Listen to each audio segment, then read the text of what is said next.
Have you noticed it?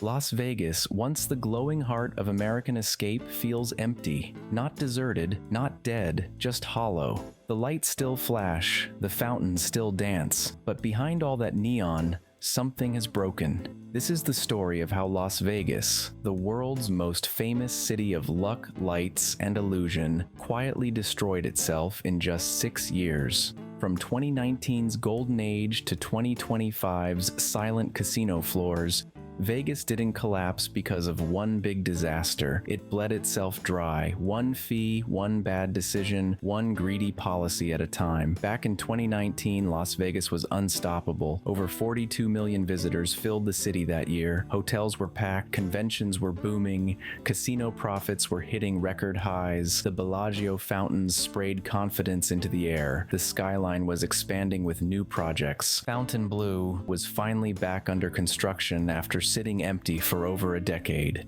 The Sphere was being built to redefine what entertainment could look like. Vegas was preparing for a new golden age, but under the bright lights, cracks were already forming. The value Vegas that built the city, cheap rooms, free drinks, and affordable fun, was disappearing. Casinos that once ran on personality and loyalty were now controlled by corporate boards and private equity firms, the kind of people who see visitors as data, not guests. And when 2020 hit, those cracks split wide open. The pandemic didn't kill Vegas, it exposed it. For the first time in living memory, the Strip went dark. Empty casinos, silent slot machines, streets that glowed but didn't breathe. When the city reopened, everything had changed. Prices went up, service went down, buffets stayed closed, parking stopped being free, and guests quickly realized the Vegas they remembered no longer existed. Executives saw the post-pandemic recovery as a chance to make back lost revenue, but instead of rebuilding trust, they just raised prices higher. At first, it worked. The numbers looked good on paper, but the illusion didn't last. By 2024, foot traffic on the Strip had dropped over 11% compared to the year before. Mid-tier hotels were reporting double-digit vacancy rates. Vegas wasn't recovering. It was exhausting itself. Las Vegas used to be built on one idea: make people feel rich even when they weren't. That illusion is what kept visitors coming back. You could stay in a nice room, eat like a king, and play all night without breaking the bank. Now it's the opposite. Vegas feels like a city designed to drain your wallet. A $99 room, after resort fees, parking, and taxes,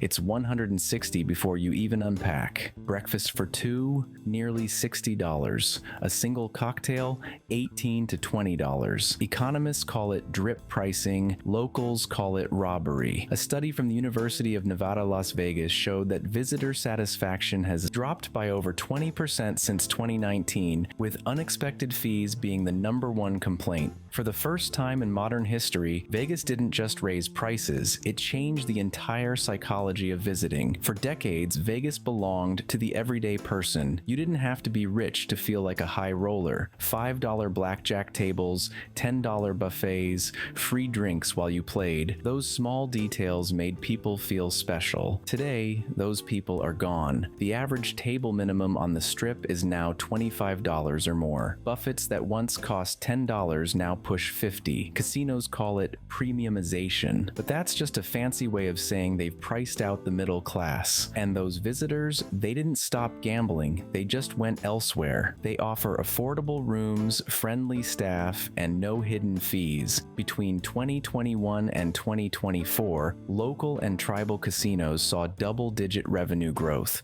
Meanwhile, Strip gaming profits stayed flat. Vegas didn't lose its gamblers to bad luck. It lost them to greed. The Vegas experience used to feel electric. You could land in the desert with $200 and come home with stories that would last a lifetime. Now, people leave with complaints and receipts. Vegas used to make you feel rich even when you weren't. Now, it makes you feel broke even when you're spending. Between 2019 and 2025, hotel prices have risen nearly 50%, while the average American wage increased by only half that. For many families, the math just doesn't work anymore. Vegas stopped being a place for everyone and became a playground for the wealthy. The rest of us, we're just background noise.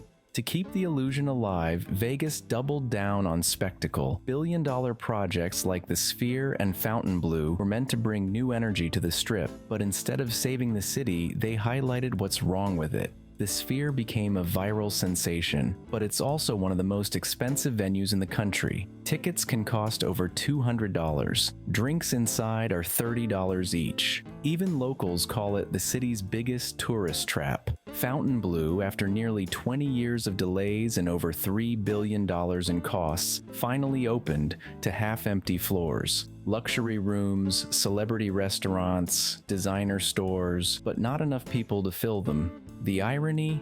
The more Vegas tries to reinvent itself, the less authentic it becomes. Vegas isn't just casinos and tourists. It's also the workers, the people who make the magic happen.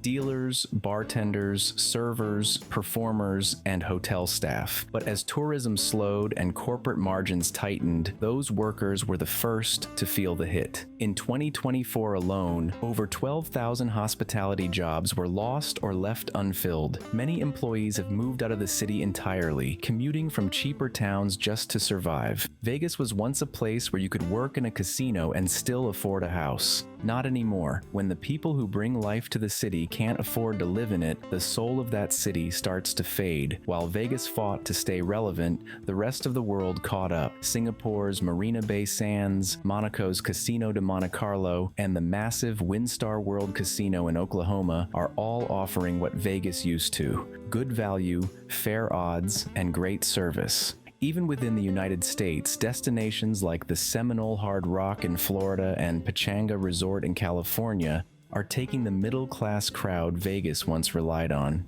Why? Because they don't nickel and dime people. They don't charge $40 for parking or slap you with fake resort fees. Vegas used to be the only name in the game. Now it's just one of many. By 2025, the data speaks for itself. Visitor numbers are down, room occupancy is down, gaming revenue is flat, foot traffic on the Strip is thinner, even on weekends. Locals say the energy just isn't there anymore. When you walk down Las Vegas Boulevard today, the lights still glow, but the crowds are smaller, quieter. The soundtrack of ringing slot machines and cheers feels muted. It's still Vegas, but the version that made people fall in love with it is gone. Las Vegas didn't fall overnight. It slowly bled itself out. It traded loyalty for line items. It replaced generosity with greed. It stopped asking, how can we make people happy, and started asking, how much more can we charge? Vegas used to be about hope. The idea that anyone from anywhere could show up with $20 and leave with a story. Now that story costs too much to tell. Vegas isn't dead, but it's wounded. It still shines on the outside, but the heart that powered it, the magic of possibility, has been taxed to death. Because in the end, Vegas didn't lose to competition, crime, or bad luck. It lost to itself. Las Vegas still stands. The lights still flicker. The fountains still rise. But you can't charge people for wonder. You can't sell excitement if everyone feels like they're being scammed. Vegas destroyed itself not through disaster, but through arrogance. It forgot the one rule that built its empire. People will always spend money where they feel respected. And once you lose that respect, no amount of neon can bring it back.